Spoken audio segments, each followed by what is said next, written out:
Pour la plus grande joie de toutes mes copines du FIREFEC.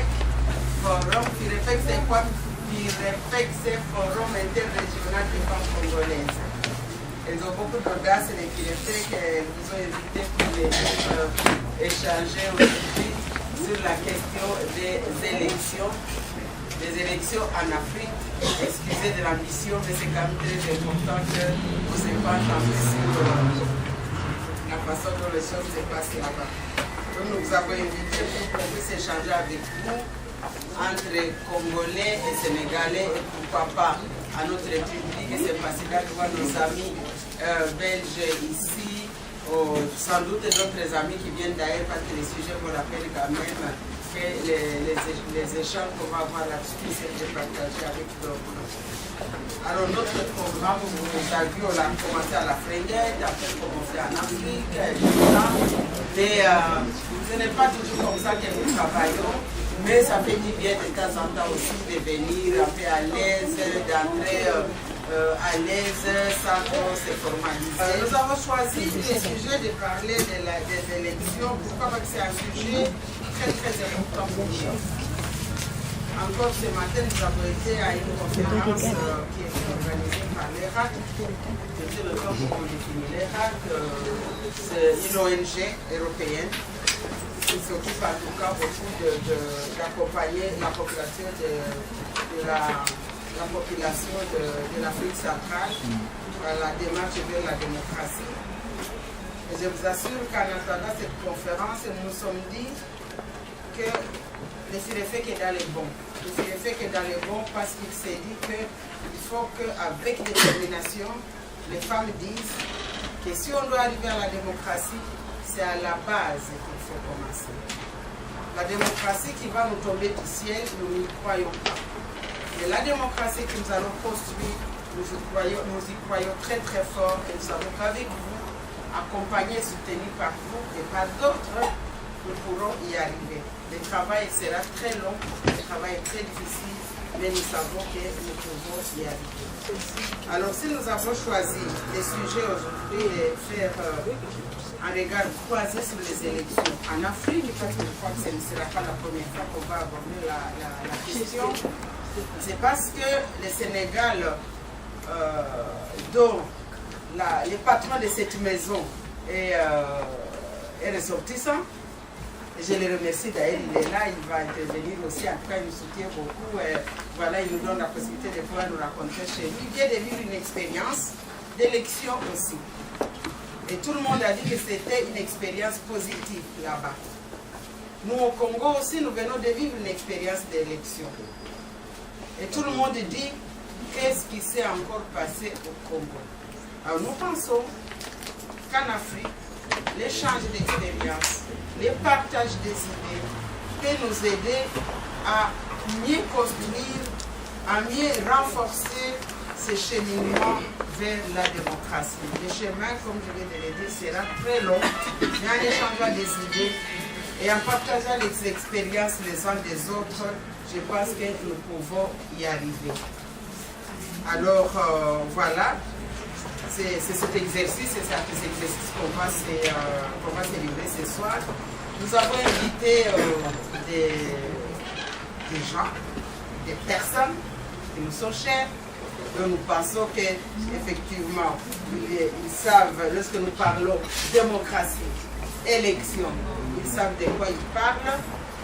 Nous aurons du côté sénégalais des intervenants, dont Ken lui-même, qui est un monsieur très engagé aussi dans la problématique de la démocratie, ou en tout cas du bien-être, si je peux ainsi dire, du bien-être collectif de la population. Nous parlerons de son expérience en sa qualité de Sénégalais. Il sera accompagné par quelqu'un d'autre aussi qui maîtrise bien la problématique sénégalaise.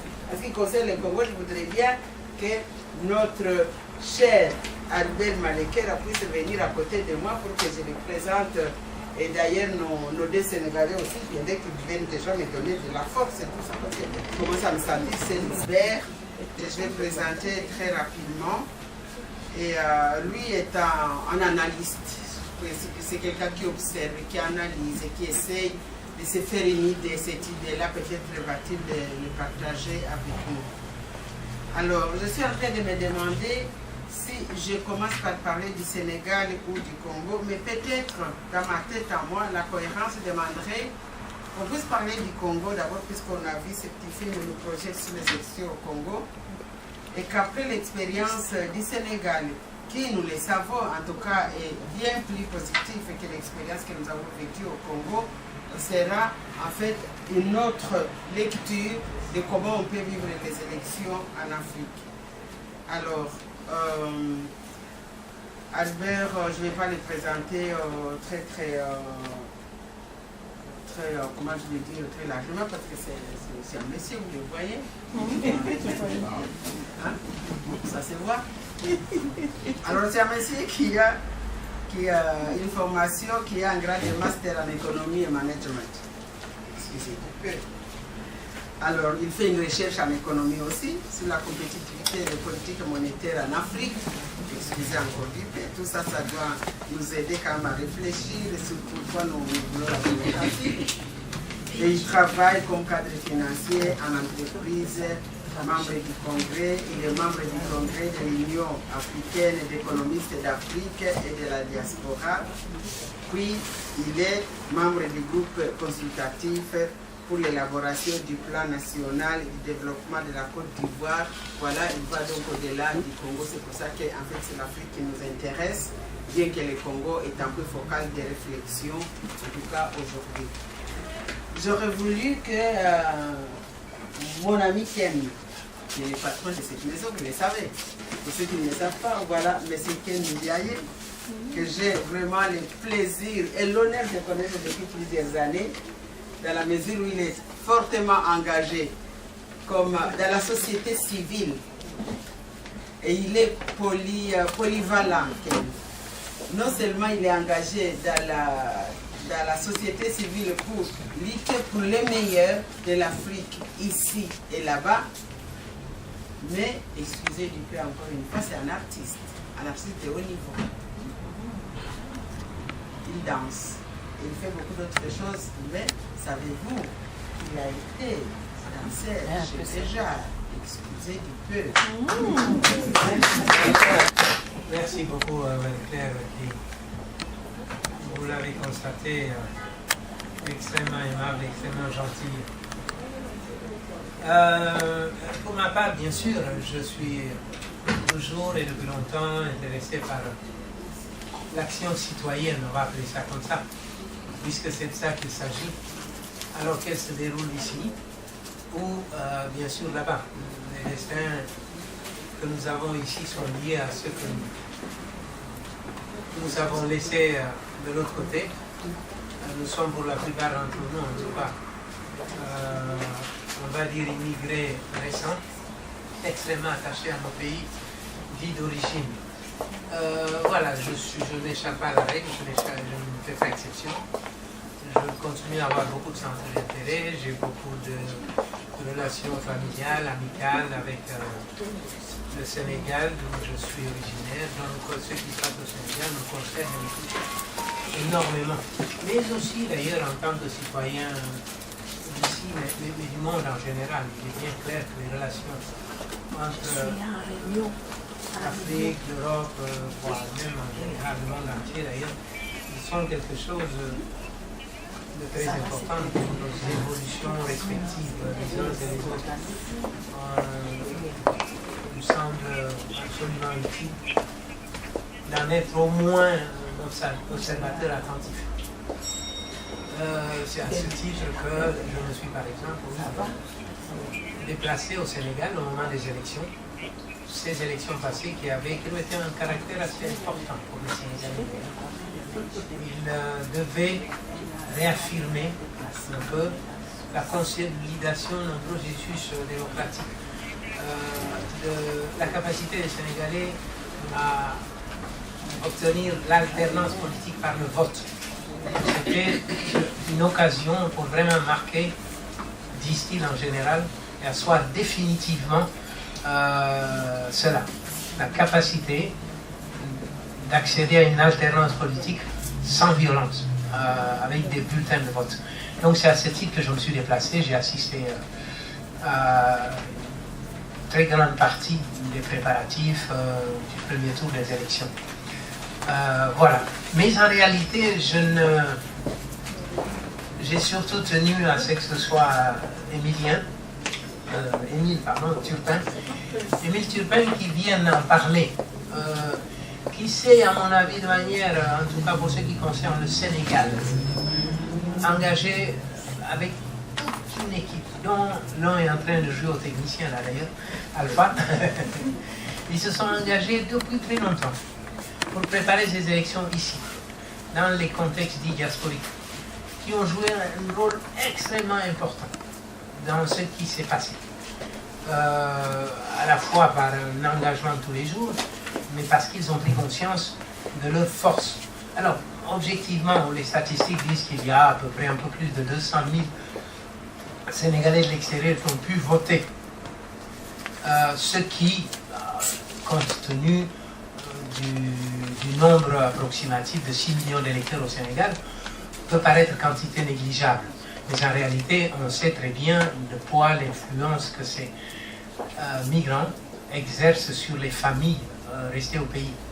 Et qui dit famille en Afrique, bien sûr, statistiquement, ça commence à chiffrer.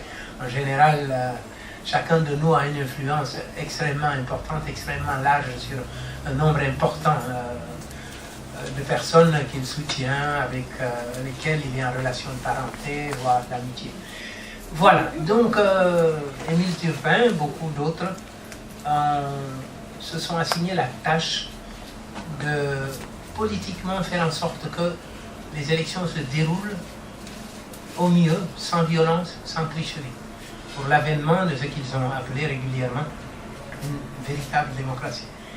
Et je crois qu'ils ont rempli leur mission, en tout cas, si on se réfère aux résultats des communautés en diaspora, mais il en parlera beaucoup plus longuement que moi. Et surtout, ça nous intéresse, on est à Bruxelles ici, et il est de Bruxelles, et il évoquera les actions qu'ils ont menées certainement dans le cadre de Bruxelles, les actions à la fois au sein de la communauté, mais aussi dans l'espace public belge, ou bruxellois en particulier. Le Sénégal est considéré comme avoir vécu une expérience plutôt positive, et le Congo une expérience plutôt négative, malheureuse. Au point de croisement autour de l'élection, je vais aussi situer, peut-être de manière anecdotique, le drame de la violence à l'intérieur des élections en Afrique, mais aussi à l'extérieur. C'est vrai qu'en France, il n'y a pas eu mort d'homme, mais quand on voit la violence avec laquelle le camp Sarkozy s'en est pris à la gauche et la gauche, camp Sarkozy, c'est comme si à l'intérieur de l'élection, il y a toujours ces caractères dramatiques.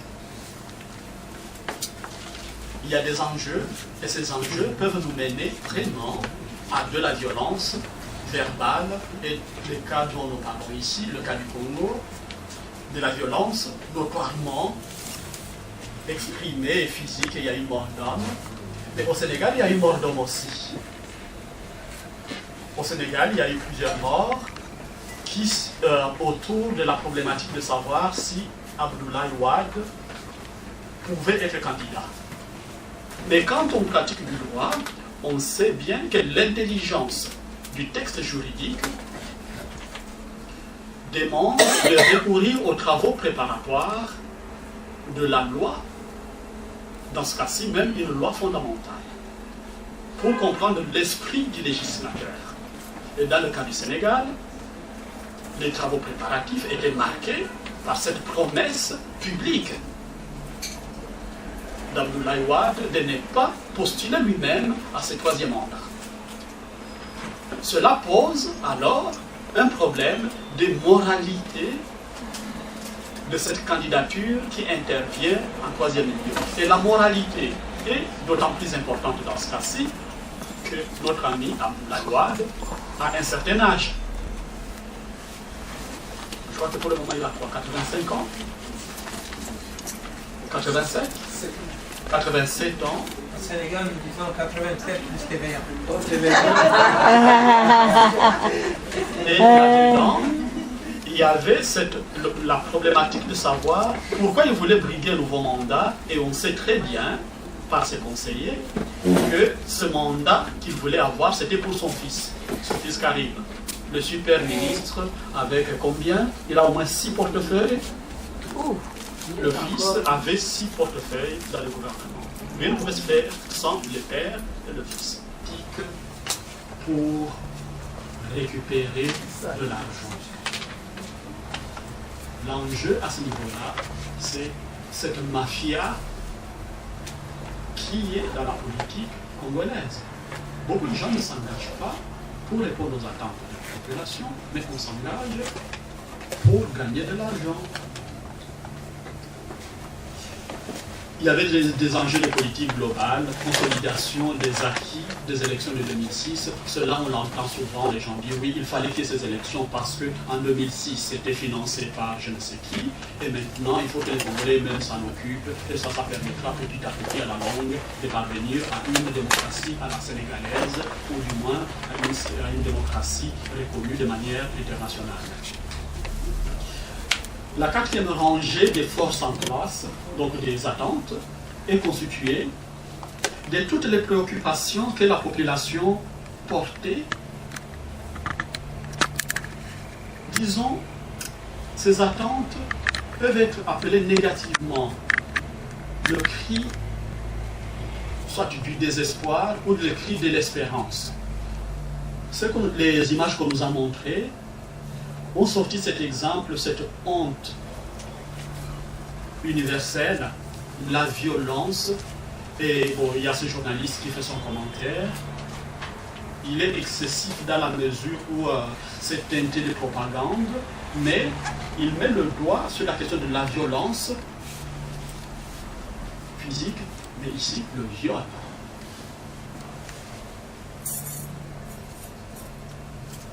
Le viol. Dans le cas de Congo,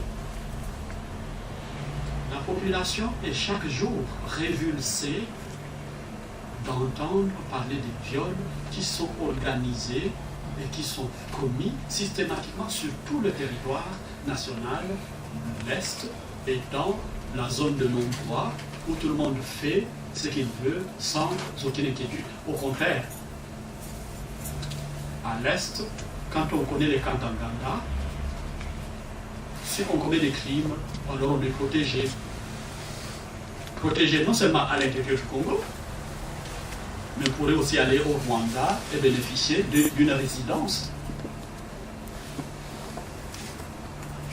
Le fameux Nkunda est en résidence, au Rwanda il est en prison. Moutebousi est là. Et maintenant, encore à Goma, il y a eu, dans le Nord Kivu, il y a eu encore des tueries contre la population civile. Et c'est le Rwanda le premier qui est en train d'organiser maintenant les négociations. Et le gouvernement congolais est en train de négocier.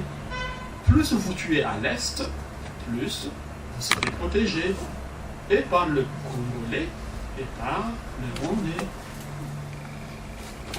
Tant mieux, vous ne serez pas protégé par deux pays, hein, monsieur, si vous allez dans ce place. Mais si vous allez dans ce cycle de la violence institutionnalisée, vous serez protégé. La population avait quand même des attentes aussi fort légitimes autour des questions sociales, la question de l'éducation. Nos enfants n'étudient plus au Congo. Au Congo, il n'y a pas de système de structure de santé qui soit viable. Pour donner des éléments quand même révoltants, vous avez certainement entendu, j'ai vu ça moi-même encore, ces situations des mères qui vont à la maternité pour accoucher. Et comme après, au Congo, en Afrique, ça dure quand même très longtemps la période de séjour à la maternité. Les mères restent parfois 1 mois, 3 semaines. C'est pas ici où le lendemain on vous jette à la porte. Hein. Là, la mère reste longuement à la maternité. Et comme à la fin, certaines mères ne peuvent pas payer, on garde la maman et le bébé en otage jusqu'à ce que la famille puisse trouver de quoi payer. Et il est arrivé évidemment dans tout cela pour éviter que la maman ne puisse pas s'échapper avec le bébé. On garde le bébé sans la maman. Vous allez me dire, oui, c'est pas l'État nécessairement, c'est les hôpitaux, mais il y a là de quoi se révolter. Et dans un pays où on est supposé avoir de l'État, il y a un lieu où on devait faire quelque chose. Et là, la population est en attente. La population s'organise pour que ce système de santé soit libéré et devienne vraiment un service public. Que les gens puissent aller à l'hôpital en espérant y être soignés. Aujourd'hui, ils ne peuvent même pas être soignés. Et parfois, quand ils y vont, comme le cas de la maman, on peut les prendre en otage. Et non seulement eux, mais aussi leur bébé.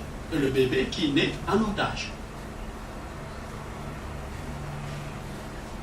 Au Congo, il y a toute la question du chômage. Je ne vais pas m'étendre là-dessus. On sait bien qu'un étudiant qui termine l'université a entre 5 ans à 7 ans pour trouver un boulot. Et quel boulot? Je ne reviens pas sur la question du chômage, de revenus. Les gens gagnent très peu.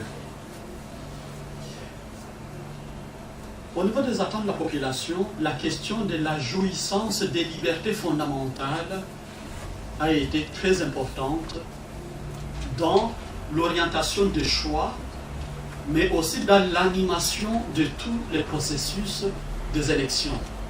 On se souviendra des manifestations qui ont eu lieu au sein des organisations de la société civile. Le pire des drames étant la mort de Tchébeya. Ces gens qui luttent au quotidien pour défendre les droits de l'homme sont tués. Et dans le cas du Congo, Tchébeya aurait été tué, entre autres, parce que cet homme vivant, s'il était vivant pendant la période de la campagne électorale, ça aurait été un grand souci pour le pouvoir qui est en place. Nommons les chats par son nom, c'est pour le pouvoir Kabila. Alors, il fallait tuer cet homme, il fallait l'éliminer. Combien de journalistes ont été tués pendant toute cette période? Et donc là, il y a des questions de l'exercice des libertés fondamentales qui est posé au Congo, et les gens avaient des attentes énormes sur cette question-là. Je n'insiste pas beaucoup sur la question économique, vous savez de quoi il s'agit, mais je reviens sur la question de la moralisation de la vie nationale, tout le problème de la corruption. Les gens ont beaucoup insisté, et on a vu à d'endroits que des gens qui incarnaient ce système de corruption, le système que j'ai appelé tout à l'heure la mafia, qui vide les caisses de l'État pour leurs propres intérêts, ont été sanctionnés à certains endroits. Si vous voulez des exemples, le cas du Sud Kivu, où les gouverneurs, Marcelin Tshichambo, que vous connaissez assez bien, c'est l'homme de Kabila, il avait les moyens, il avait reçu des moyens pour gagner un poste de député dans le Sud Kivu, il n'a pas eu. Malgré tout l'appareil de l'État qui était derrière lui, même l'argent, les gens ont été en mesure de lui barrer la route. Il n'est pas député, il n'est pas élu. Le contre-exemple positif, c'est le cas de Goma, où M. Kondé Vilakikanda, qui a été gouverneur de cette province-là il y a plus de 25 ans, mais visiblement il avait fait un tel travail, un travail tellement apprécié, que maintenant il n'est pas de cette province-là, il est de l'autre extrême point du pays, dans le Bas-Congo, mais il a préféré aller se présenter comme député dans une ville dont il n'est pas originaire, au contraire, je vous ai dit la distance, mais où il avait fait du bon travail. Et il a été élu là sur place. Les natifs de la province n'ont pas été élus là à Goma, mais lui, venant de plus de 4000 km, c'est un Polonais qui pose sa candidature à Paris. Et il gagne, parce que les gens reconnaissent le travail qu'il avait fait par le passé. on voit bien toute cette question autour de la moralisation, de la capacité du peuple congolais aussi à nous lancer quelques étoiles qui brillent dans la nuit. Le dernier élément que j'évoque dans le cas des attentes, c'est les forces que j'appelle les forces du multinational, du multilatéral, ce qu'on appelle de manière assez saugrenue, la communauté internationale. C'est qui la communauté internationale?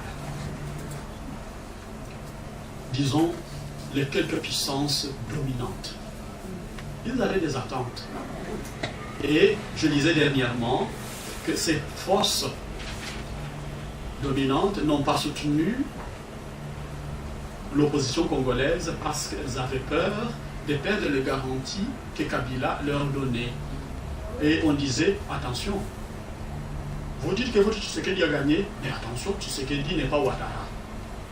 On ne va pas faire comme Laurent Gbagbo, parce que Tshisekedi n'est pas Ouattara. Les multinationales, cette mafia au sein de la communauté internationale, et là-dedans, il y a finalement une autre puissance internationale que les Congolais ont tendance à négliger, pourtant, le Rwanda. Chers amis, au Congo, rien ne se fait aujourd'hui sans le Rwanda. Le Rwanda dicte l'agenda du Congo. Et si le Congolais ose faire quelque chose sans le Rwanda, déjà ce qui est très compliqué, le Rwanda descend sur place avec les armes et le Congolais se met à genoux. Le système de viol des femmes, c'est venu à partir de l'occupation rwandaise.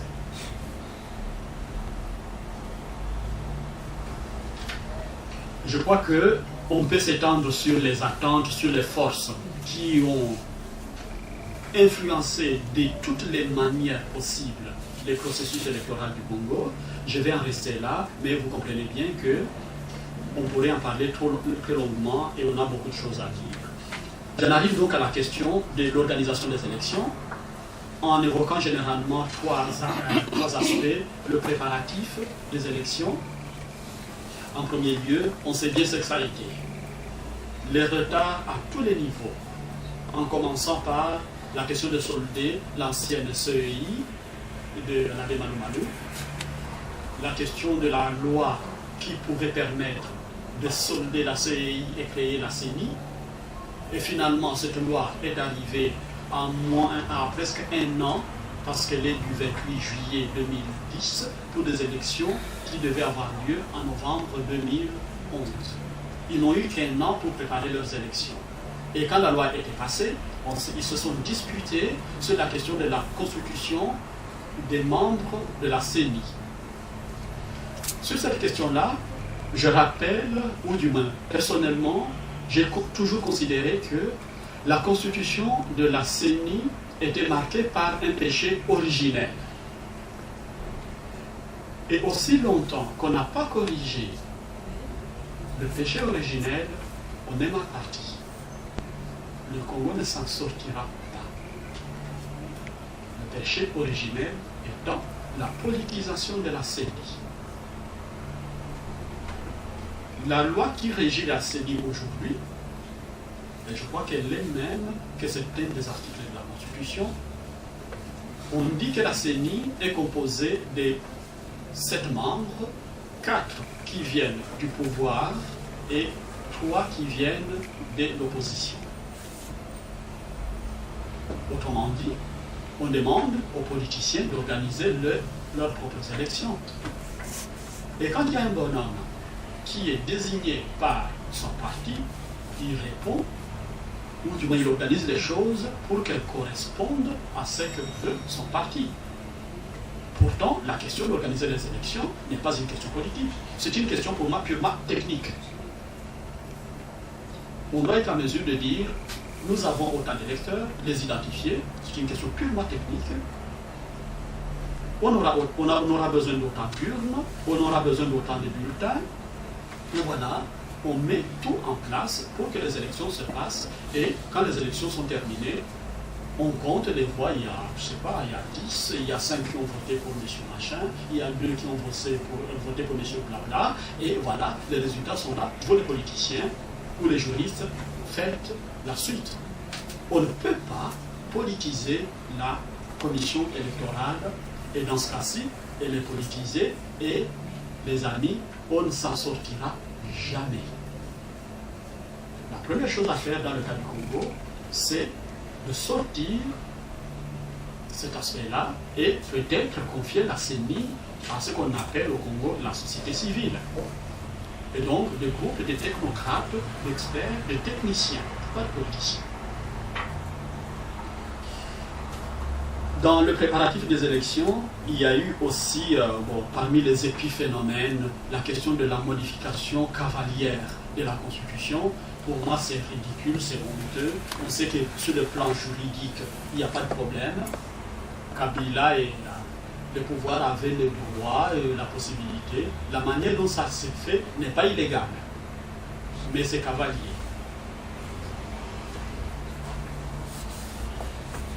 Dans le préparatif des élections, il y a eu aussi un gros problème lié finalement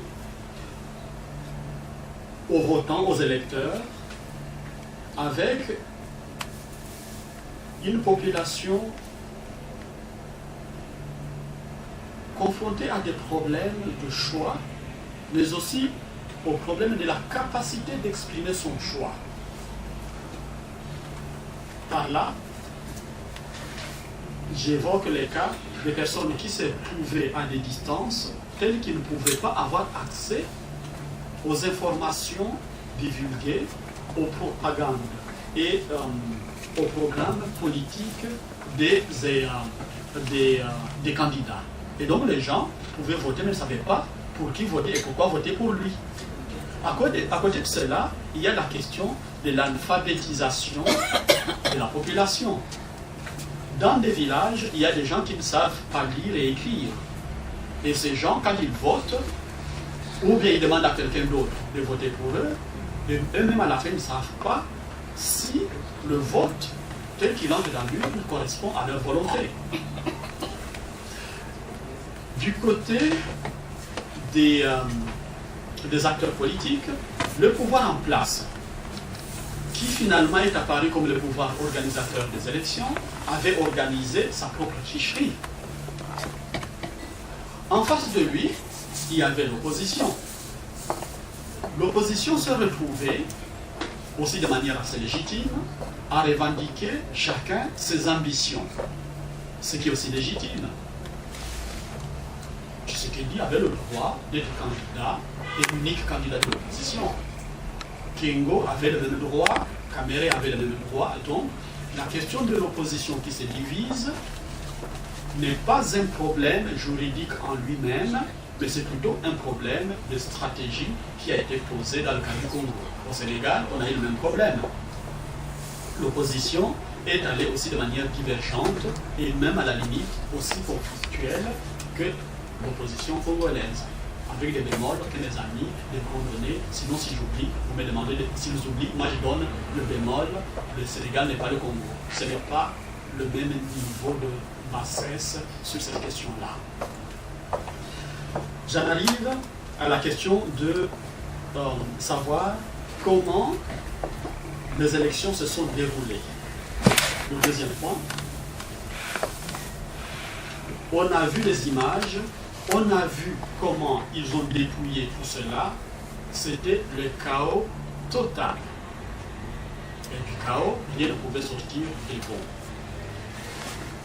Vous avez vu, vous avez sûrement feuilleté le fameux rapport de la mission des observateurs de l'Union européenne. Vous avez certainement vu aussi le rapport du Centre Carter. Je ne rentre pas sur des analyses de savoir qui a gagné ou qui aurait pu gagner. Mais dans la question qui nous préoccupe aujourd'hui, celle des leçons à tirer, je vais exclure deux zones de masse électorale. Et ces deux zones, c'est Lubumbashi où Kabila aurait été voté, élu à plus de 99%. J'exclus tout ça.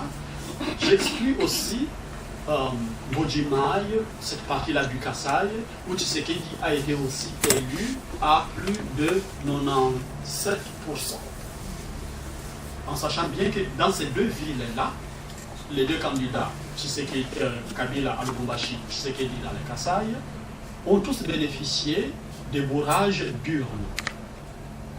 On peut discuter sur les échelles de bourrages d'urnes. Et ça ne m'intéresse pas.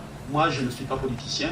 À un niveau purement d'analyse, cela fausse les informations, cela fausse les leçons qu'on peut tirer d'une élection. Là, il y a un bourrage d'urnes, on sait qu'on ne va pas le faire. Et que vous et moi, nous devons combattre ça avec la plus forte énergie. J'en viens aux autres provinces. Comment ça s'est passé? J'ai évoqué le cas de Goma. Kinshasa, on sait bien qu'il y avait, pour la députation, il y avait 1784 candidats pour la seule ville de Kinshasa, et avec seulement une dizaine de postes à pourvoir. Donc là, il y a aussi un engouement qu'il faut voir, mais un engouement qui quand même pêche en termes de stratégie.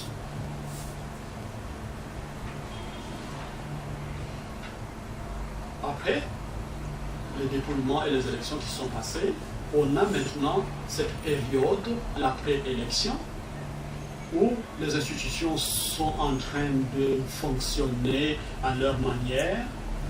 Et aujourd'hui, on est en train de se poser la question de savoir ces pouvoirs qui sont en place sans légitimité, parce que contestés de l'intérieur et aussi de l'extérieur, et qui gouvernent par défi.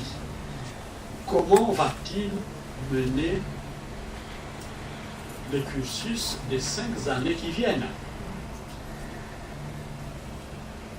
Curieusement, dans le cas du Congo, les agendas ont la spécialité de se clarifier le plus tôt possible. J'ai parlé dans les attentes de la population, la question de la sécurité des personnes et des biens, mais c'est la sécurité aussi du territoire national. Et, fort curieusement,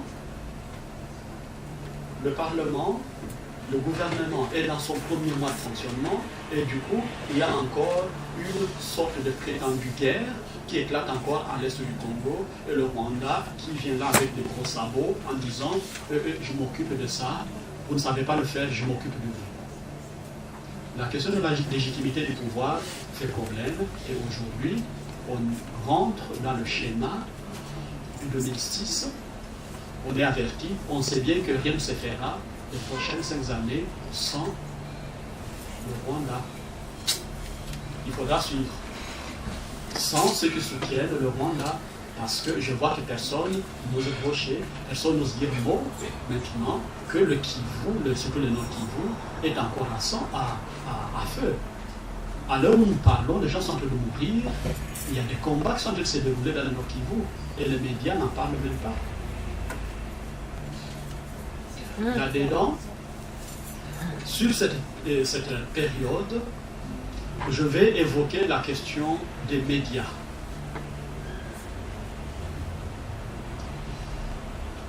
Là, je vais déjà amorcer mon passage sur la question des leçons à tirer, en insistant sur le rôle des médias.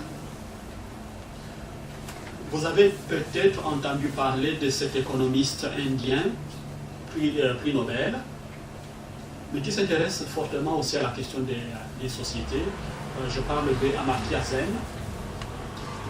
Amartya Sen est connu pour avoir analysé et discuté la question de l'impact que les phénomènes, ou du moins que les résultats économiques peuvent avoir sur la vie d'une nation, sur la vie d'une population. Et en économie, il est très facile de sortir des chiffres en disant, voilà, aujourd'hui, le PIB de la Belgique a cru de 3%, c'est magnifique, tout est rose, tout va bien. Aujourd'hui, on a parlé de la question des salaires des dirigeants d'entreprises publiques. Et maintenant, il y a un ministre qui veut régler ça, réguler ça pour qu'on ne dépasse pas une certaine limite. Tout le monde est content. François Hollande parle de la croissance, ça c'est tout le monde est content, que c'est très beau, bravo. Mais méfions-nous. Est-ce que vous savez que, en fait, avec le séisme qui vient de se passer en Italie, il y a beaucoup de morts, à l'Aquila il y a eu beaucoup de morts. En économie, ça c'est très intéressant, c'est très bon pour l'Italie. C'est très bon, parce que il y a un mois, si le gouvernement italien osait proposer d'investir 2 milliards d'euros pour reconstruire une ville, ce qui aurait donné du travail aux gens, ce qui aurait donné du revenu, ce qui aurait, comment dire, boosté l'économie italienne, l'Union européenne allait dire vous ne pouvez pas. Vous êtes déjà fortement endetté, vous allez accroître votre dette. Ça, c'est l'analyse purement économique. Vous ne pouvez pas faire ça. Mais maintenant qu'il y a eu des morts, ils peuvent investir ce qu'ils veulent. Il y aura la croissance en Italie et sur le plan économique, c'est intéressant. Il y a des morts, ça permet de faire un plan, il y a la croissance, c'est intéressant. Méfions-nous, l'analyse purement économique, dans laquelle j'essaie un peu de chercher mon chemin,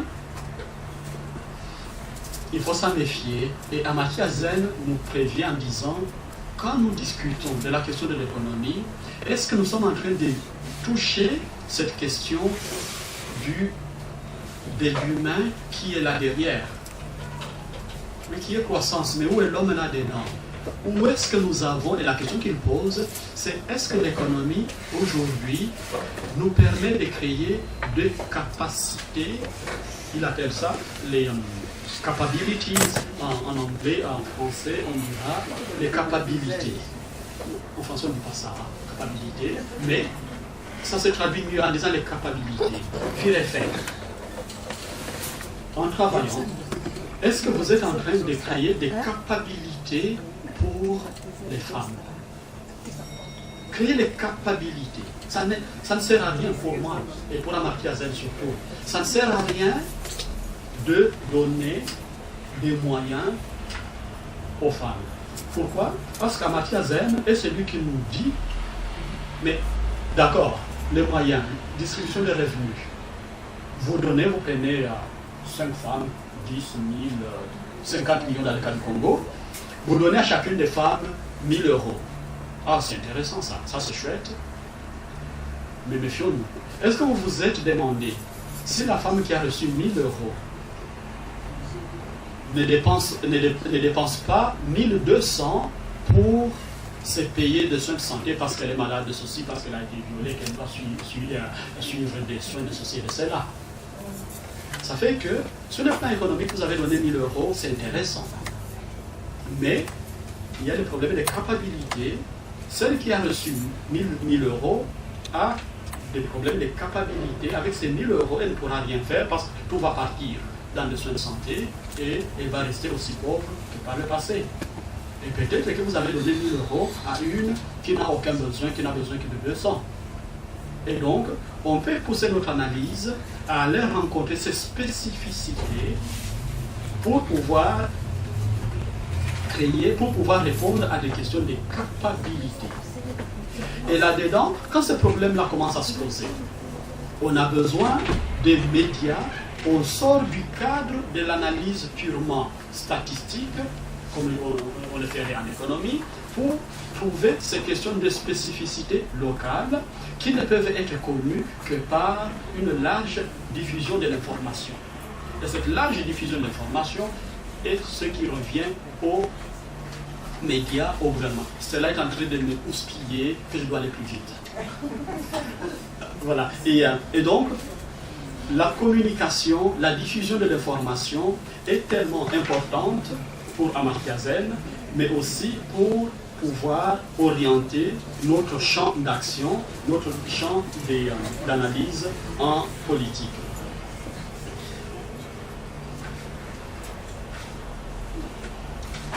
J'arrive sur un deuxième point qui est pour moi important pour tirer les leçons de ce qui s'est passé au Congo. Je nous interpellerai sur la question des méthodes. Tirer les leçons, c'est en vue d'arriver à des résultats. Quelles sont nos méthodes pour parvenir aux résultats? Dans le cas du Congo, les politiciens de l'opposition n'avaient pas de méthode pour arriver aux résultats qu'ils attendaient. Ils ont perdu l'élection. La population ne s'est peut-être pas posé des questions. La population, c'est très vague, c'est très vaste. Et là, je vais plutôt interpeller les organisations qui accompagnent la population, les organisations de la société civile. C'est elles confier la mission de mettre en place des méthodes, des systèmes, des stratégies qui leur permettraient de s'approprier le résultat de manière que ce qui sort des urnes soit la volonté du peuple. Le contre-exemple, c'est l'Église catholique, qui, avec tous les moyens qu'ils ont, les moyens, je vais dire d'abord humains, qu'au Congo, les églises sont partout. Ils avaient la capacité de mettre au moins 2 témoins dans chaque bureau de vote. Ils en avaient. Et cela leur aurait permis de sortir, le soir des élections, un résultat en disant nos témoins ont dit ceci, ils étaient là. Que les politiciens, que les juristes sortent notre résultat, mais voici ce que nos témoins ont sorti. Mais ils se contentent de dire qu'il n'y avait que 33 000 témoins et les témoins n'étaient pas partout. Mais vous aviez les moyens de les avoir partout. Pourquoi vous ne les avez pas envoyés partout? Vous saviez que c'était important. Et ça ne vous coûtait rien, ça ne leur coûtait rien, pas un sou. Ils n'avaient pas réfléchi sur la question de la méthode, sur la question de comment faire pour accompagner la population là-dessus. Donc pour moi, la question de la méthode est un problème et j'aime toujours dire, quand je rencontre des gens, quand vous allez vous poser des questions de méthode, sur chaque point que vous analysez, dans la gestion des projets FIREFEC, 6 questions. Qui? Quand on va le faire? Où? Pourquoi? Qu'allons-nous faire? Quoi? Et comment allons-nous le faire? Si à chaque point vous avez répondu aux 6 questions, si nos amis politiciens avaient répondu aux 6 questions, si notre population, en allant voter, répond aux 6 questions, les résultats seront chaque fois différents. Qui? Quand? Où?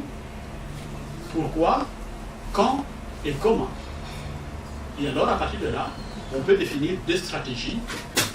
Définir des stratégies signifie être en mesure de dire « Je sais maintenant là où je vais, mais comment je vais y arriver ?» Ce schéma-là, il faut lui adjoindre sa sœur jumelle. Si vous enlevez sa sœur jumelle, ou si vous voulez, vous pouvez l'appeler même son poumon qui lui permet de respirer, c'est ce que j'appelle un tableau de bord. Être en mesure de se demander à chaque niveau du processus électoral dans ce cas-ci, d'accompagnement de la population en élection, d'accompagnement de la population post-électorale maintenant, où allons-nous et qu'est-ce que nous on est en train de faire? Où allons-nous et qu'est-ce qu'on est en train de faire? Quand on sait là où on va et qu'on sait ce qu'on est en train de faire, on est en mesure de se rendre compte qu'on se dirige vers les résultats, vers l'objectif qu'on s'est fixé. Cela suppose qu'on a défini cet objectif, c'est le pouvoir dont j'ai parlé. Et alors à ce moment-là, on peut ajuster sa stratégie et savoir vraiment canaliser ses efforts uniquement vers les résultats vers lesquels on veut se diriger. Cela permet immédiatement, en milieu de parcours, d'adapter parce qu'on peut se rendre compte qu'on va se dévier et à ce moment-là, on peut vite ajuster. Ça ne sert à rien de fixer des objectifs si on ne contrôle pas son chemin et surtout si après, on n'ajuste pas les processus dans lesquels on est. Le dernier point pour que Stella ne chasse pas, et celui... Oui, c'est une invitation que je nous lance à nous tous. De manière globale,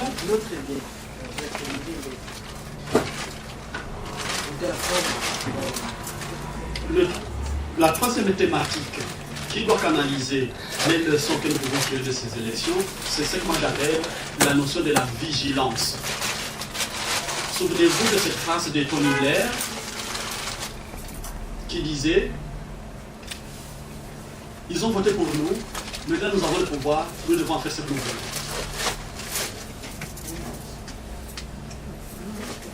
J'ai été élu, j'ai reçu mandat. Même George Bush père avait été élu, il avait reçu le mandat d'aller faire la guerre, dont celle en Irak. Les amis, je ne suis pas politicien, c'est mon avantage ici. Hein. Si vous faites la politique, vous allez en recevoir plein la figure avec moi. Et il n'y a rien de pire que l'attitude du politicien face au pouvoir. Quand il faut préparer les élections, les politiciens viendront vers vous, vers nous, et nous diront ce qu'ils veulent faire et comment ils vont le faire. Et souvent, c'est très beau. Mais quand ils ont le pouvoir,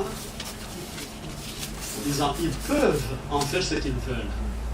Et nous, jeter encore plein la figure que nous les avons élus. Le meilleur exemple étant juste derrière nous, le palais qui est juste derrière nous, les institutions européennes. Qui sait ce qui se passe ici derrière nous? Je parle bien des leçons que nous devons tirer, et là-dedans, c'est pour moi la thématique de la vigilance. Les politiciens ont un mandat de 5 ans. S'ils sont élus, c'est parce que nous croyons qu'ils ont de la légitimité de leadership. Et le leadership, c'est aussi la capacité de pousser de tirer sa population vers le devant. Et donc, les politiciens, ne dites pas que j'ai dit qu'il devait se contenter d'appliquer son programme et chaque fois organiser des votations comme on fait en Suisse. Les politiciens doivent être aussi assez intelligents pour tirer sa population vers le devant. Et donc prendre des décisions que la population n'a pas vues, à laquelle la population n'a pas pensé. Mais là-dedans, il faut de la vigilance. Et la vigilance ne peut être assurée que par des gens organisés au sein des mouvements synergiques. Et là, ces mouvements synergiques, c'est-à-dire des gens qui ont des projets et des programmes qui convergent, j'ai parlé de la question de la méthode, doivent travailler ensemble, et dans ce cas-ci, vous ferez faire. Dans le cas du Congo, où en êtes-vous? Je pose la question. Où en êtes-vous dans l'accompagnement de la population congolaise dans cette période post-électorale qui est aussi la période qui prépare les prochaines élections? Parce que c'est ça que nous devons voir. Il y a aujourd'hui que nous devons assumer sérieusement, mais aussi pour le futur. Et là-dedans, je conclurai par l'évocation du rôle déterminant que les mamans, que les femmes doivent jouer dans le cas du Congo.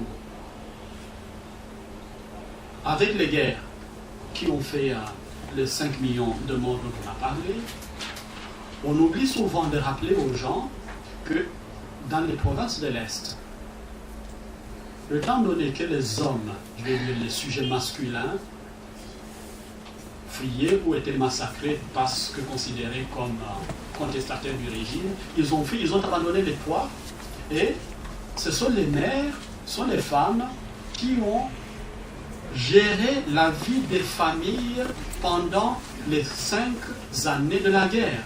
Et donc la femme, à l'est du Congo, a joué un rôle qu'on ne lui reconnaît pas aujourd'hui. Et je suis tout le temps en train de me demander pourquoi vous, les femmes, parce que moi je ne suis pas une femme, pourquoi vous, les femmes, vous ne vous servez pas de ça pour revendiquer un statut spécial dans le cas du Congo? Et cela, vous pouvez le faire comme vous avez commencé à vous organiser, mais aussi en allant sur place, imposer un statut, vous pouvez écrire un mémorandum, aller avec des cahiers de charges que vous remettez au gouvernement congolais, et votre cahier de charges devrait vous servir de critères de dialogue, mais aussi d'évaluation de l'action gouvernementale. Je vous remercie. Alors, moi, il y a deux choses, en tout cas dans ce qui s'est déroulé au Sénégal, qui peuvent paraître, à mon avis, intéressantes, qui me semblent intéressantes pour éclairer un peu nos débats. C'est la perspective un peu historique. Les processus n'ont pas commencé de la même façon.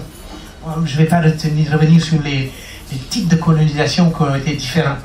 Au Sénégal, ne l'oublions pas du tout, il y a une expérience de l'exercice démocratique, de l'exercice du vote, qui date du 19e siècle déjà.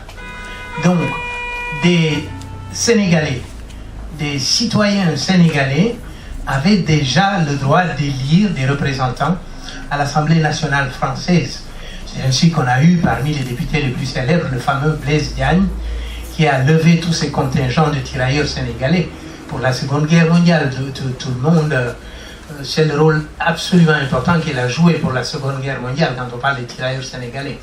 Il a jeté toutes ses forces dans ces batailles. Eh bien, ce Blaise Diagne, c'était un Sénégalais le plus ordinaire de Saint-Louis, l'ancienne capitale du Sénégal avant Dakar, qui a réussi, dans une élection à la normale, j'ai envie de dire, à sortir vainqueur face à un colon blanc, à l'époque déjà.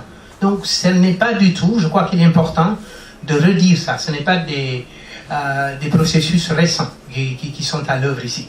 Deuxièmement, il y a un mouvement syndical très puissant aussi, qui a été à l'œuvre au Sénégal, notamment les cheminots, le Dakar, Niger, et qui a éveillé des consciences politiques syndicales extrêmement fortes depuis les colonisations jusqu'à l'époque des indépendances aussi. Donc pour rappel, n'oubliez pas que le premier président du Sénégal, Léopold Sédar Senghor, eh bien, c'était un politicien français. Il a été dans le gouvernement français avant les indépendances. Donc ce sont des gens au Sénégal, pour faire très bref, notamment les citoyens dits ressortissants des 4 communes qui étaient Dakar, Saint-Louis, Rufisque et Gorée, ont eu accès à la pleine citoyenneté, à la nationalité française depuis longtemps déjà.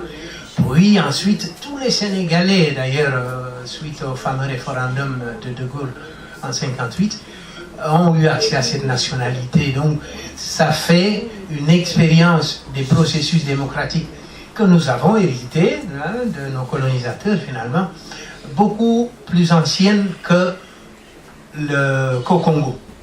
Ensuite, sur la période post-indépendance, il y a eu d'abord un jeu ouvert en matière de concurrence ou de compétition démocratique au tout début, jusqu'au clash, on va dire, Mamadou Dia, Senghor, le vice-président, et même un premier clash, d'ailleurs, la fameuse fédération du Mali, qui a éclaté et qui a vu se séparer le Sénégal et le Mali actuel. Puis Mamadou Dia, le vice-président, qui... voilà, il y a eu ce petit mouvement qui a conduit à ce qu'on a connu en Afrique, l'avènement des partis uniques. Et cela s'est produit jusqu'en 1974, date à laquelle Senghor a réintroduit ce qu'on appelle le multipartisme. Mais à l'époque, en 1974, je parle un peu sous le contrôle de Hibou, il a ouvert de l'espace pour 4 partis, disait-il. 2 à droite, 2 à gauche, voilà, pour faire équilibrer, pour faire bien français. Voilà. Parmi les partis dits de droite, eh bien, celui du président qui vient d'être battu aux élections, Abdoulaye Wade, le Parti démocratique sénégalais, qui était sur l'échiquier à droite, le Parti libéral. Donc, il est en 1974. Voilà. Puis, petit à petit, on a ouvert le canevas, on a dit le multipartisme était sans limite. Je vous passe tous les détails. Mais Senghor est parti en 80 en laissant au pouvoir son dauphin, Premier ministre pendant 10 ans d'ailleurs, Abdou Diouf, qui a été battu aux élections en 2000. L'accès de Abdoulaye Wade, l'arrivée d'Abdoulaye Wade au pouvoir, donc vous voyez, c'est un opposant de très longue date, Abdoulaye Wade. Il a longtemps milité, il a, je crois, politiquement, on peut estimer que si ça se mesure à ses convictions en tout cas, il a mérité d'arriver au pouvoir. Il est arrivé au pouvoir avec un slogan d'ailleurs que d'autres lui ont copié par la suite, par ici. Sopi, ça veut dire le changement. Ça vous dit quelque chose, hein? Le changement, c'est maintenant, voilà. Voilà, à l'époque, Sopi, en 2000, là. Mais comment est-ce qu'il est arrivé au pouvoir? Et ça devrait nous intéresser aussi. je vous ai parlé des idéologies. C'est vrai que moi j'ai grandi dans un Sénégal ou une Afrique même, qui essayait ou qui se situait très majoritairement, idéologiquement en tout cas, à gauche. J'étais dans un Sénégal où il y avait une dizaine de partis communistes. Je ne peux pas vous les énumérer. Il y avait des trotskistes, des marxistes, des maoïstes, des pro-albanais, enfin voilà. Et petit à petit, tout cela c'est un peu à décanter. Et on est arrivé à une situation où le nombre de partis politiques réellement existants ou vivants, continuant à mener une activité entre deux élections, puisque oui, il a souligné bien sûr, il y a beaucoup d'opportunisme et d'opportunistes politiques qui attendent la veille des élections pour se présenter. Mais sinon, il y a des partis qui se sont structurés, qui ont continué à vivre, à exister, et dont le fameux parti socialiste qu'a laissé Senghor en place et Abdou Diouf, son successeur, qui ont continué à vivre, à mener un combat démocratique, à éveiller les consciences, disons-le comme ça, et qui ont pesé très fortement ensuite sur ce qui s'est produit dans les élections récentes. Alors ça, c'est la perspective purement politique, si vous voulez, l'histoire très résumée. On pourra développer tout ça pendant nos échanges. Alors l'autre, je voudrais attirer l'attention aussi sur ce qu'on appelle la société civile. L'apport de la société civile a été absolument important ici. Et notamment quelque chose qui m'a beaucoup surpris dans le film, j'ai presque envie de dire choqué.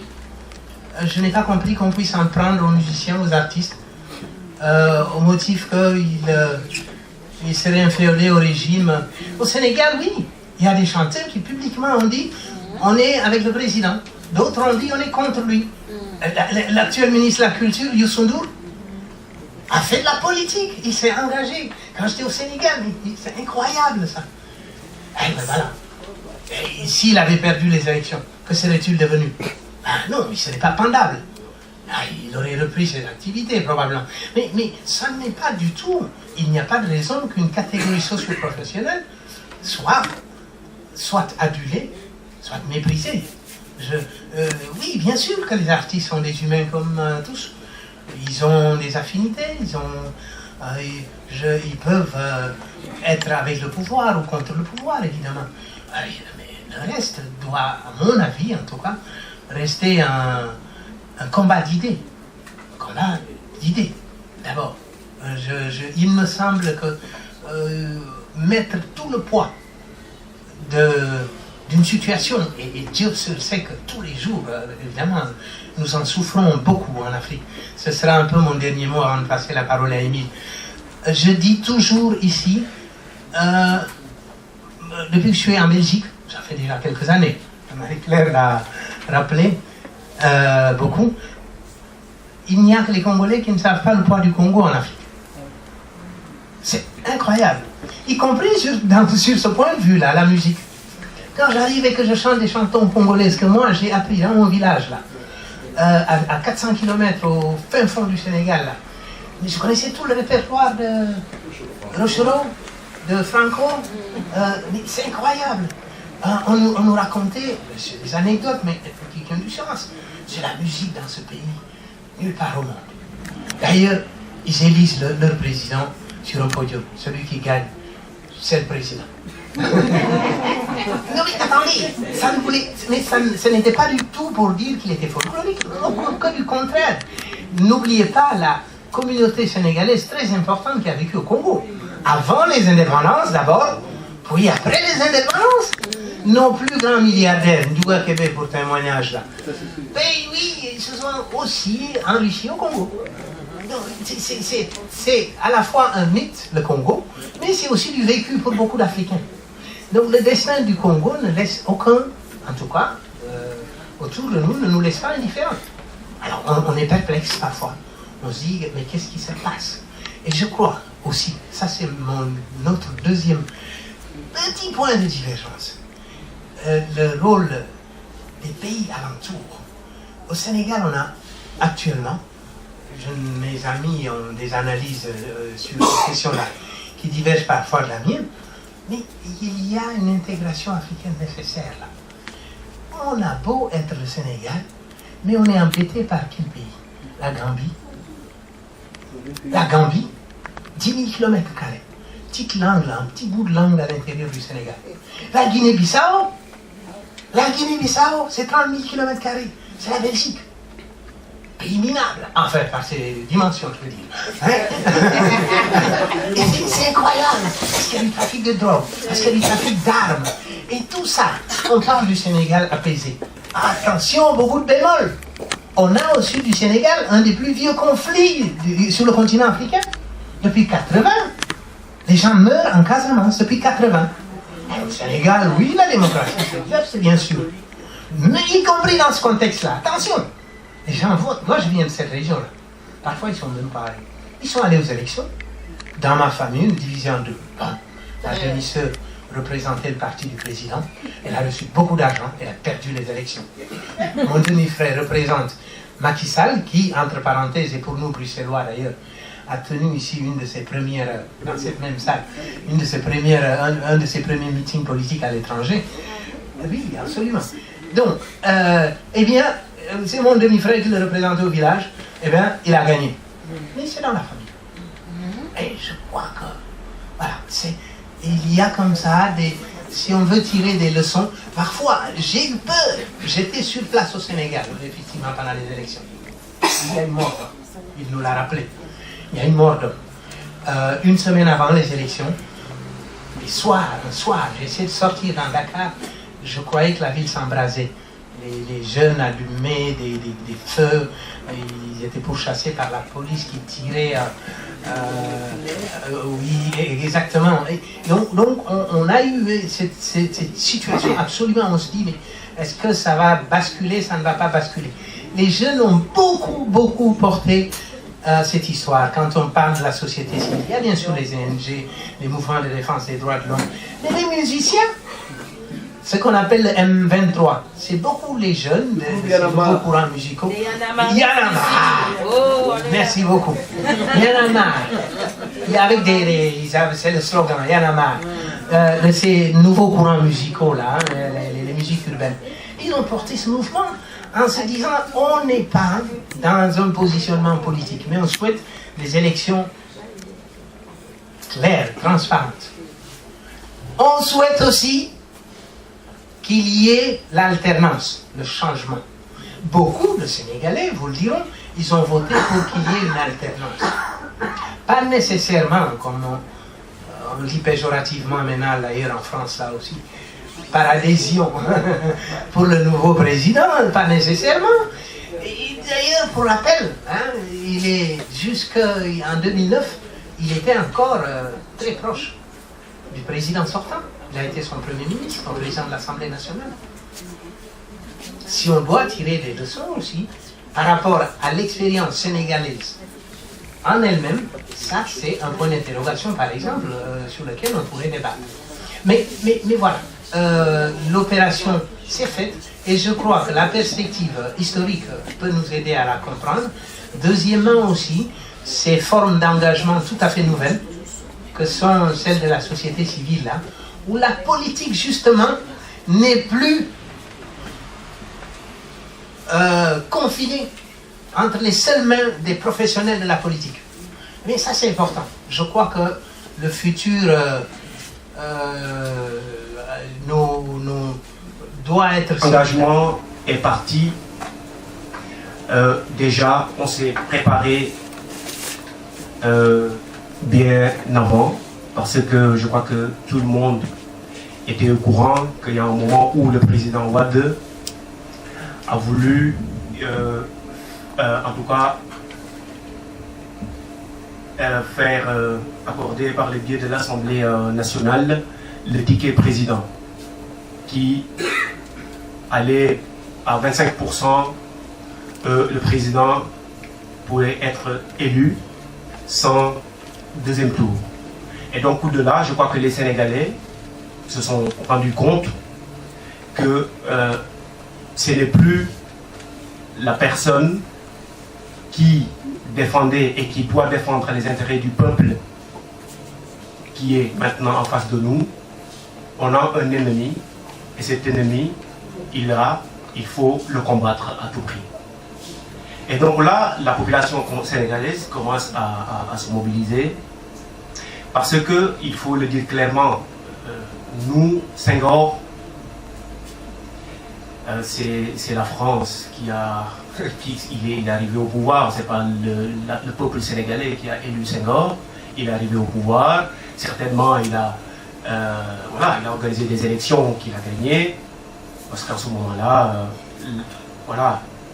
on était aussi sur le processus d'éveiller les consciences. Abdou Diouf est arrivé au pouvoir parce que Senghor a voulu qu'Abdou Diouf le remplace. Abdou Diouf a pris le pouvoir.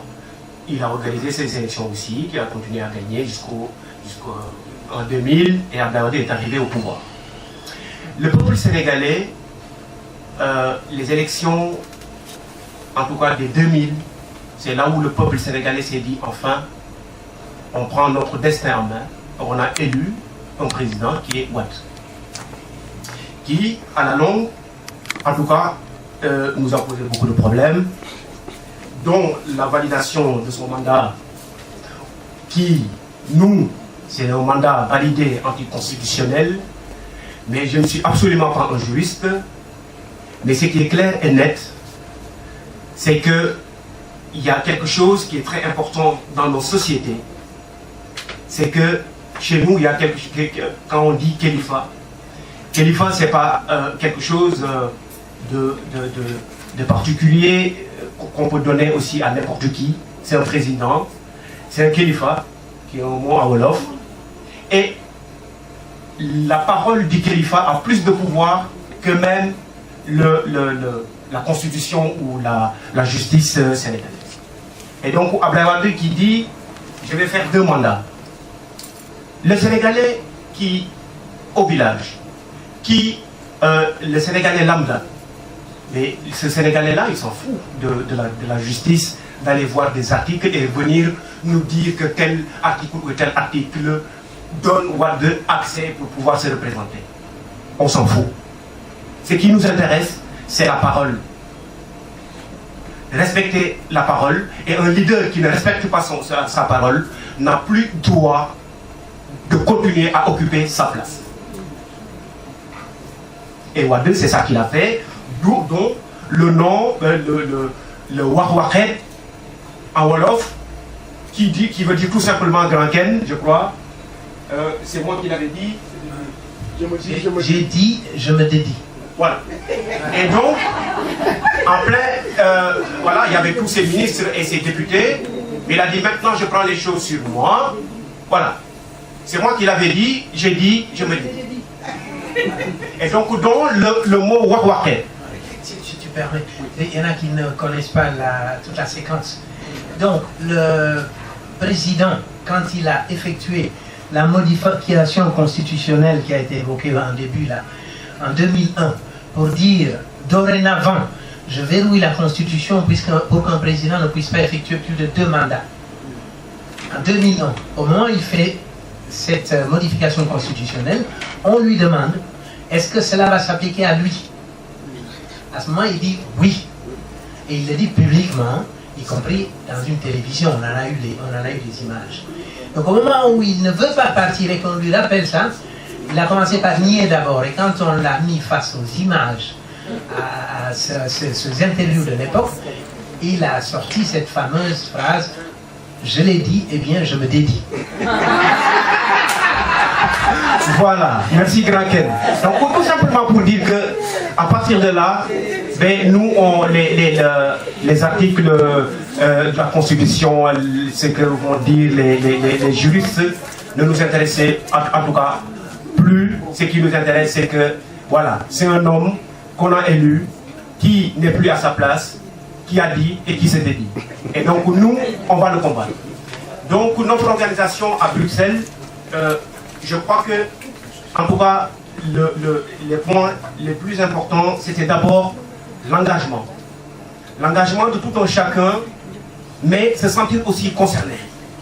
Parce que, au début, ben, 2, 3 personnes, 4 personnes, c'est pas important, on va dire.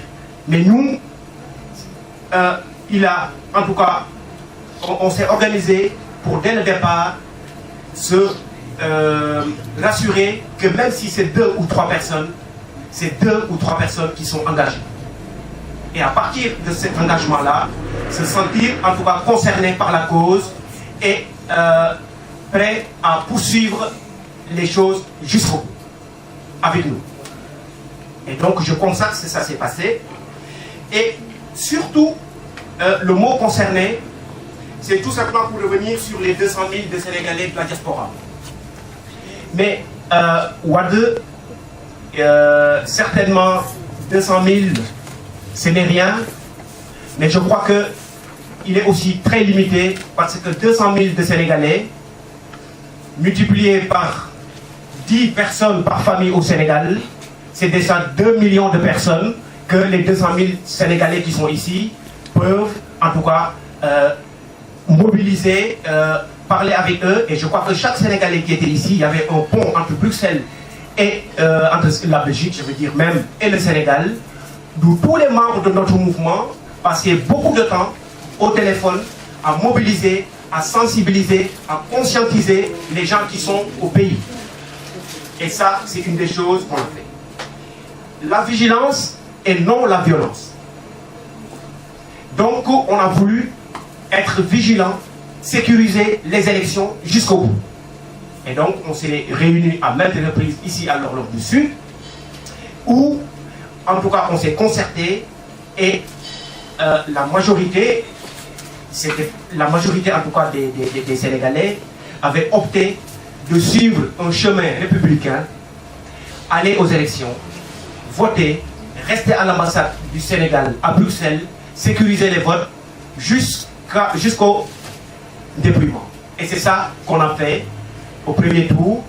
Et on était, voilà, c'était déjà important pour nous de voir comment ça se passe. Et par hasard sur un texte sur les élections. Ça s'appelle Débat. Et je me souviens, en fait, j'ai lu quelque part qu'un monsieur qui habitait Kaluka à Kinshasa, ceux qui habitent Kinshasa connaissent les Kaluka. C'est une sorte de bidonville, là, c'est vraiment la périphérie de Kinshasa. Le monsieur est né au Kaluka, il a grandi au Kaluka. En fait, la particularité du Kaluka, c'est que tous ceux qui habitent Kaluka sont soit des domestiques, soit des... Donc c'est vraiment des gens qui viennent travailler en ville. Et lui, il a grandi là-bas, il est né là-bas. Et heureusement, lui, il a été à l'école. Il a été élu. Donc aujourd'hui, en 2006, il était député. Et voilà que le jour, juste une semaine après son élection, il déménage. C'est-à-dire qu'il quitte le camp, la cité, bidonville, pour aller s'installer à Gombe. Et là, à Gombe, non seulement dans n'importe quelle maison, c'est une maison en étage. Ça signifie que vous pouvez maintenant voir tout le monde à partir du balcon. Si bien que ceux-là même qui l'ont élu, qui l'ont mandaté, si je peux dire, parce qu'ils avaient des problèmes, ils étaient obligés maintenant de marcher jusqu'à Gombe. Ils arrivent chez lui, il fallait passer par les sentinelles, par les chiens. Et des fois, ils disaient non, les patrons ne vous reçoivent pas aujourd'hui. Ceux-là même qui l'ont élu, qui l'ont vu naître, qui l'ont vu grandir et qui l'ont mandaté. Ou alors il ouvrait la fenêtre et il disait ah, je ne vous reçois pas aujourd'hui, revenez demain. J'ai beaucoup de choses à faire. Bon, je ne suis pas là pour ça aujourd'hui.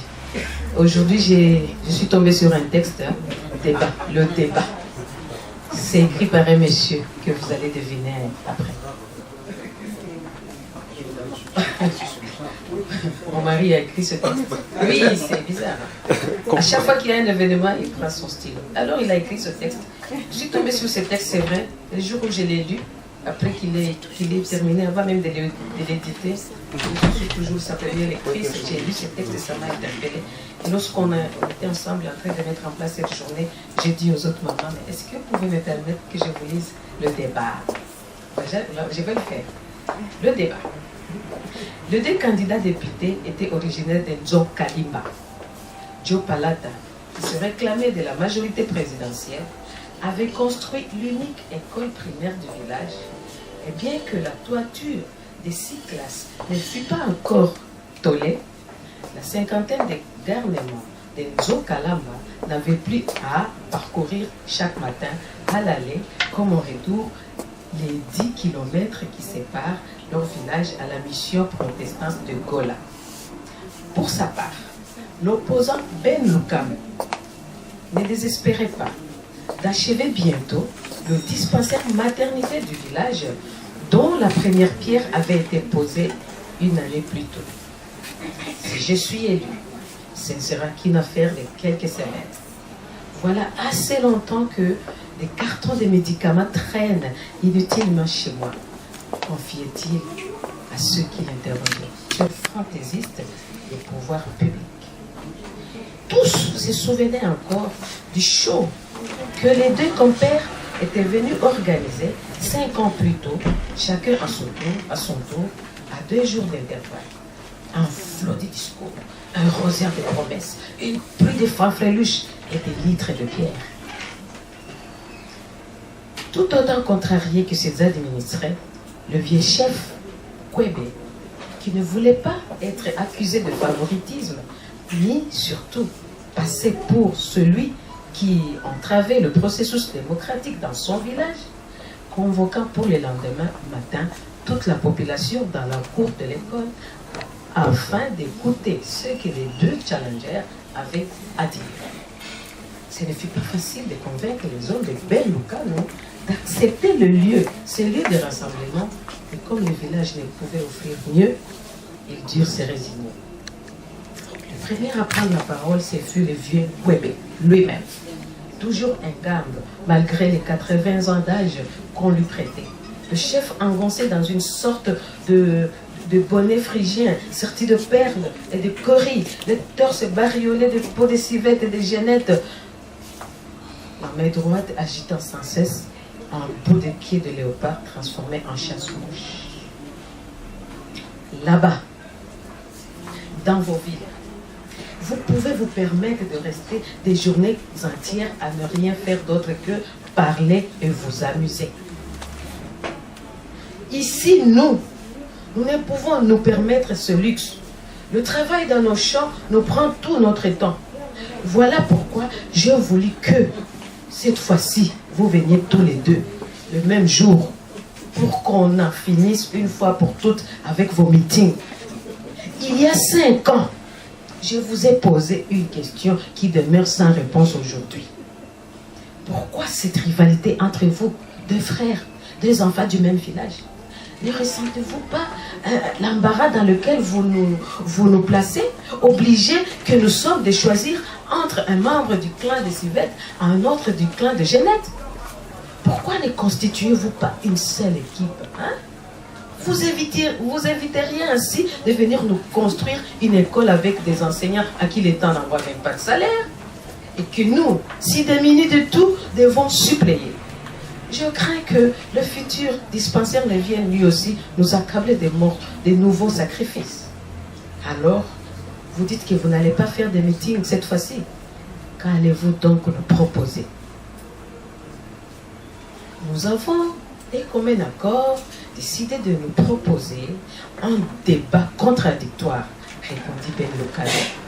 Vous verrez ainsi, à partir de ce débat, que ce qui m'oppose à mon frère est foncièrement profond, d'où l'impossibilité pour nous deux de travailler ensemble. Effectivement, renchérit Joe Palata, nous, de la majorité présidentielle, nous sommes convaincus que tout irait mieux si tous les habitants de Tolembi se prenaient en charge et qu'ils se comportaient en citoyens responsables. Ceux de l'opposition plaident pour un État qui fait tout, qui s'occupe de tout, qui intervient partout. Un État en providence, quoi. Les villageois se regardèrent les uns les autres, interdits, médusés, craignant de n'avoir pas bien compris le sens exact du baratin qu'on leur servait. À quoi étaient-ils réellement concernés par ce fameux débat? Et certains d'en vouloir déjà à leur chef d'avoir autorisé ce qui apparaissait manifestement comme une perte de temps. Excusez-moi. Une perte de temps, je suis c'est ce qui suit. Voilà. Une perte de temps. Devinant leurs pensées, le chef Kwebe interpella une dernière fois les deux citadins. Pouvez-vous nous rassurer qu'en 1 heure, vous aurez terminé le débat? Et quoi encore? Ah, qu'avez-vous dit encore? Ah, le débat. Et de grâce, hein, faites chacun un effort pour nous parler dans la langue de notre contrée, le Kisangula. On se serait cru dans une salle de théâtre. À cette différence près que les deux comédiens à l'avant-plan jouaient pour eux-mêmes, ignorant complètement les spectateurs pourtant venus les écouter. Donc, au début, ils s'efforcèrent de parler en Kisangula truffé constamment d'expressions et de vocables français, mais au fur et à mesure que le débat devenait passionnant, ils perdirent de vue la présence du public et surtout le fait que celui-ci était dans sa grande majorité analphabète. C'est bien facile de tirer sur l'ambulance que l'État olympien, disait Joe Palata. Mais que faisons-nous nous-mêmes là où nous évoluons, chez nous? J'ai récemment entendu sur une chaîne de télévision un concitoyen de la capitale accuser le gouvernement de non-assistance à personne en danger parce qu'il ne faisait rien pour débarrasser sa concession de guêpes qui avait élu domicile. Tu vois que tu me donnes raison, répliqua Ben Lucano. Il faut restaurer la chicotte, sans quoi nous continuerons à tourner en rond. La chicotte, c'est l'autorité de l'État. On comprend pourquoi nos gouvernants s'y rechignent. Ce serait pour eux se mettre la corde au cou, car ils savent mieux que tous les grands délinquants, les grands prédateurs, les anarchistes, c'est avant tout eux. La responsabilité d'organiser la société revient à l'État. Si rien ne va dans ces pays, la faute revient avant tout aux élites politiques. Sinon, pourquoi nous engageons-nous en politique? Chaque intervention était ponctuée d'applaudissements et de « hurrah, hurrah ».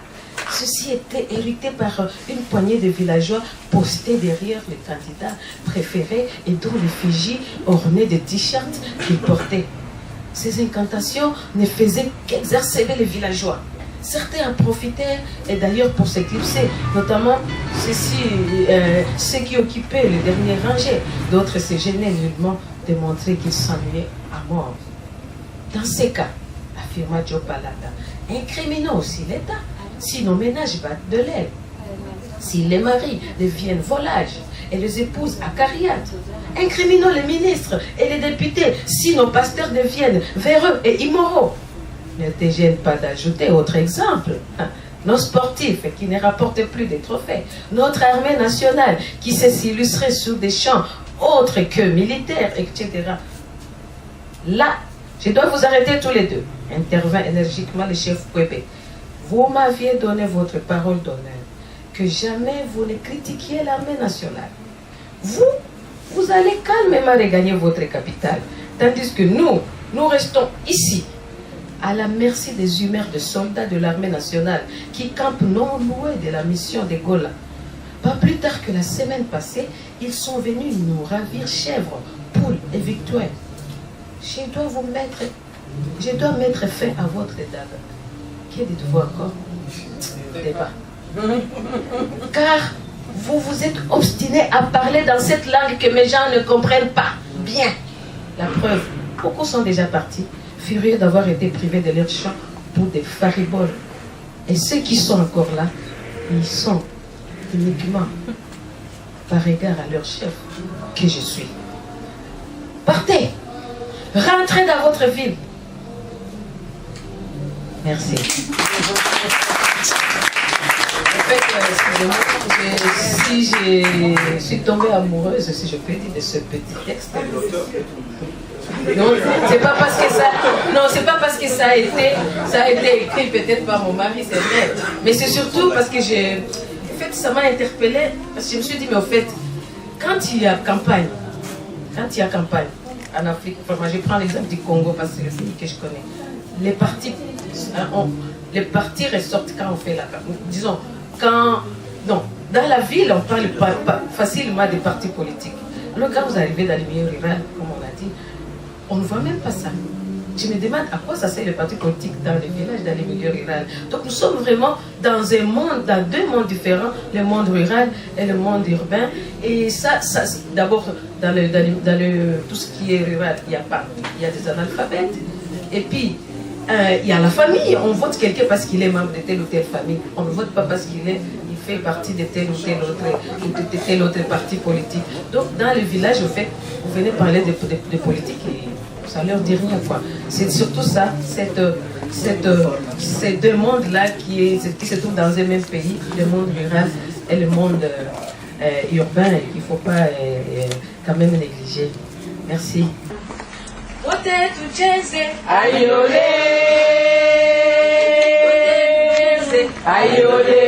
Amen.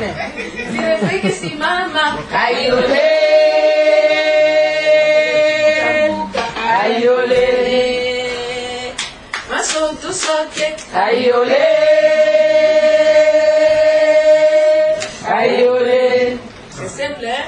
Watoto wasome.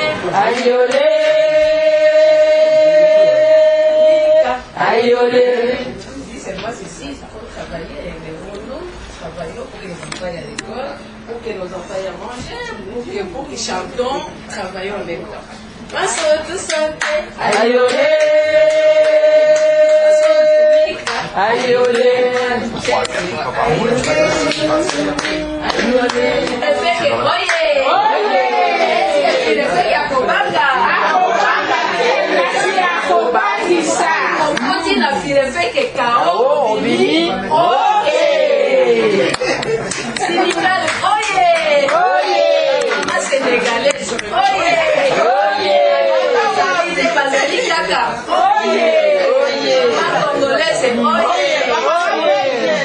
Maman belge,